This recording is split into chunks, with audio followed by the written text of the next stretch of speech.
Have you seen a kaleidoscope? The insides of it? The dictionary definition of a kaleidoscope is an object that has two reflecting surfaces with making a lot of colorful patterns by bouncing light off each other. When I was a child, I was obsessed with a kaleidoscope. I really like looking at all the different patterns of a kaleidoscope. And I used to think that all patterns are beautiful, but I was particularly thinking that this one pattern is the most beautiful of all the patterns that a kaleidoscope could offer.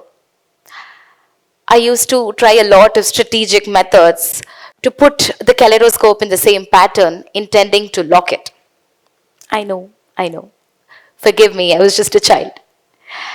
So this one time, I put the kaleidoscope down, intending to lock the pattern with a pinch grip and no movement.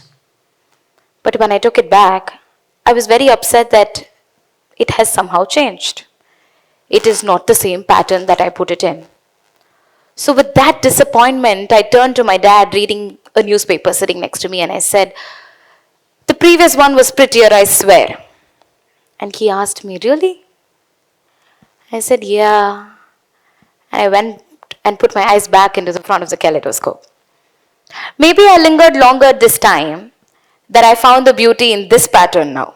But I'm not here to talk about the dictionary definition of the kaleidoscope today. I want to talk about the metaphorical meaning that the word has to offer. It represents that things are ever changing and the beauty and the brilliance that comes with change. Changes that we fear prima facie, but that makes a whole lot of difference to our worlds if we just make some room. I want to tell you that this is the analogy that I'm making, that a kaleidoscope is so close a representation to a human brain. It is so diverse, rich, and unique that it is very different from each other. Very vastly different from each other, but also so singularly beautiful in every way, form, and design. Now that we're speaking of brains, I want to tell you about the different brain types. Now this information is from my background in speech-language pathology fused with societal norms. Now there are two brain types, right? There's the neurotypical, or what we call as normal. And then there is a neurodivergent brain type, meaning a brain that functions very differently from what we know as normal. When I was beginning my career and my path in speech-language pathology, I was a student, pretty much in the lower rung of the ladder in understanding all of this. So I thought one was pathological and one was superior to another. But as time progressed and as I grew, I understood that these are just two different patterns of a kaleidoscope. So beautiful, so singularly unique that you cannot replicate. Now sticking to my credentials and about my experience of working with neurodivergent children and their families, I want to offer a kaleidoscopic view about these three notions. So allow me. Number one is the illusion of normal. Number two is the rejection of abnormal. And number three is inclusion as an infantry drill. Let's deep dive. The illusion of normal. Can we first start by asking what is normal? Is there a standard definition? A checklist? Not to my knowledge. Because what is normal for one is not for another. What one strongly believes in, another does not. Cilantro is a type of coriander used as a dressing. Some people think that this tastes like soap. But some people think that this makes their meals so good. What works for one does not or may not work for another. It is very subjective and very, very individualized. Just like the concept of normal. But based on this questionable concept of normal, we as a society, we've created that there is an illusion called normal, And we are also very quick to categorize all our children in the society. Based on this definition, we go on to say that they're either normal or they're special. Special children. I want to tell you about the examples of all the special children that you've already seen in your life. Maybe you went back and realized that, oh, maybe that was a special child. Remember that kid in the airport that kept crying and wailing and wanting to lie down on the floor, shutting their ears? That was a neurodivergent child, overwhelmed from the sensory stimulus of sights and sounds at the airport, wanting to ground themselves. The other boy that you know of who keeps failing in exams despite a lot of tuitions and remedial classes, that child is dyslexic, and mainstream classroom education is not something that he benefits out of. That neighbor's son, 6 years old, doesn't speak, but is always crying and yelling and screaming at the night. He does not speak. Yeah, I know. It's because he cannot, not because he doesn't want to. He is autistic. I think we are so fixed on the concept of normal, and the perception of normal has tainted our views so much that we are very quick to categorize, very quick to compare. That comes easy. Compassion becomes harder now. We now view our children with labels, not love.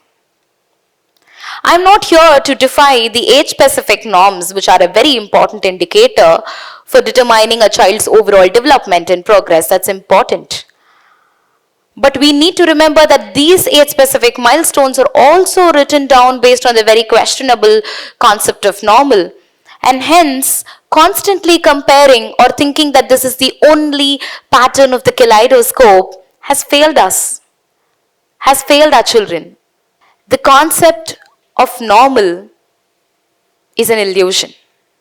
And here's how I want to make a distinction. We need to remember that this is just one kaleidoscopic pattern. We need to make a generous assumption about our children's tantrums to look at them with a little bit more love. Because yes, some children are way beyond our understanding, but no child is way beyond our loving. To look at our children with a little bit more love, to make a gracious assumption about their tantrums will help us understand them beyond the labels. And this benevolent curiosity that we develop today will help us come out of the illusion of normal and create a different kaleidoscopic pattern about them.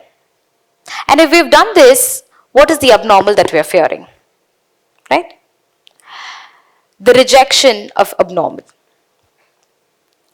Remember my futile experiment of wanting to lock the kaleidoscopic pattern? I couldn't lock it.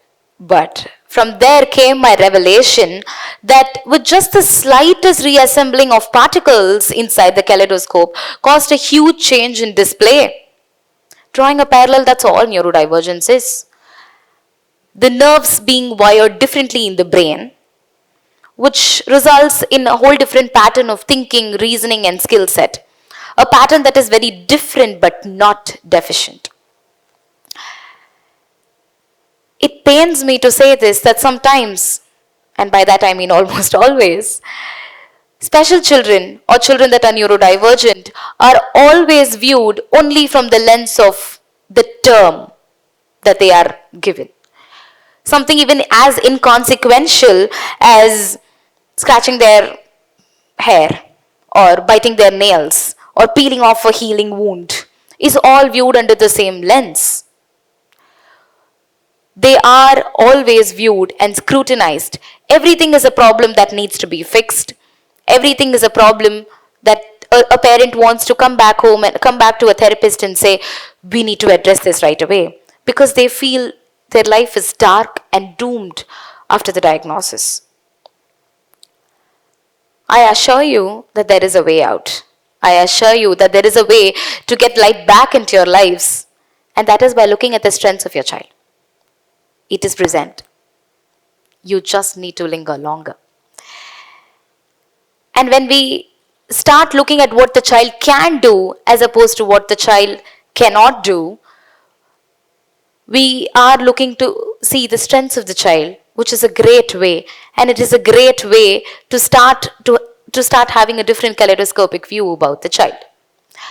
You see, we keep looking for eye contact in children who are neurodivergent, that we miss seeing their ability to give undivided attention to things that they are very fond of, like reconstructing and deconstructing all the different objects that they come across without instruction, without being prompted.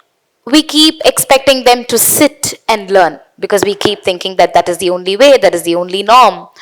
But what if they're kinesthetic learners, the ones that learn math through hopscotch? What we are seeing is a letdown in academics. What we are missing to see is probably a maestro in the making. We are constantly expecting our neurodivergent children to fall back into normalcy, that we are missing to see the brilliance that they are. This is another kaleidoscopic view that I have for you. Yes, a diagnosis is important, but a diagnosis that we make of a child is only to understand them better, to provide support for them better, and to prepare ourselves and our children for the challenges that we are ought to expect across their lifespan. It is not to label the child. It is not to put a cap on the child's growth and development, because the sky is the starting line for these children. They are extremely good with all that they do. They are extremely good with all that they do, and all that they need is a little bit scaffolding and a little bit support and a little bit accommodation. And like charity, inclusion begins at home too. So accommodations are inclusions that we're making for the children, which should be an infantry drill. A parent once asked me, so if you keep saying that autistic children and neurodivergent children are just the same as anybody else and they're not deficient, why do you keep asking for accommodations? Why can't they thrive as much as other kids? Valid question, I thought. And here was my answer. Because it is not a level playing field, dear sir. Neurodivergent children start the game of life with a disadvantage, and they go on to play the game of life in a field that is neither designed for them or is accommodative of them. Not comparing our children to each other is a great goal, but we need to remember why, right? We need to remember why. Because what we are trying to do here is to compare apples to oranges. So if I keep looking at an apple and saying it is not sour enough, an apple is not good enough. If I keep looking at an orange and saying that it is not sweet enough, then the orange is going to fail in the test. The thought and the view that children are all the same is great, except that our lens of looking at this notion is misty from the comparisons that we're making. So we need a nice, neat satin cloth to take away the mistiness in our lens. And that satin cloth is inclusion. Inclusion should be like an infantry drill, repeated and rehearsed so many times that it is done like second nature with no officer on command. Inclusion should be loud, not lukewarm. Inclusion should be obvious, not ambiguous. Now here is another point of clarification that I want to make. We often confuse inclusion and accessibility, right? Because we keep thinking that we've done our best with the physical accommodation, financial discounts, educational lenience that we've given all the special children. We think we've done our best with that. But that's not true, because all these are just accommodations. Accommodations can get the neurodivergent and the special population to come and sit at the table. But for their voices to be heard loud and clear, we need inclusion. And these voices matter. These voices matter now more than ever, because believe it or not, the number of people who are neurodivergent are greater in number than you and I think they are, even challenging the term of neurotypical and neurodivergent. I wish to conclude by saying that I'm very glad that my father asked me to look again at the kaleidoscope, challenging my view about what is actually beautiful versus what is not. Because when I did that, when I put past my disappointment, I not just saw and accepted a new pattern of the kaleidoscope. I found the beauty in it. I found the brilliance in it. And this is what I hope to do. I hope to be the point of pivot for every parent that I meet with, instilling them the inclusion, instilling them the mindset of inclusion, the mindset of embracing different patterns of the kaleidoscope. And for those parents that I don't get to meet, I hope this speech is my substitute.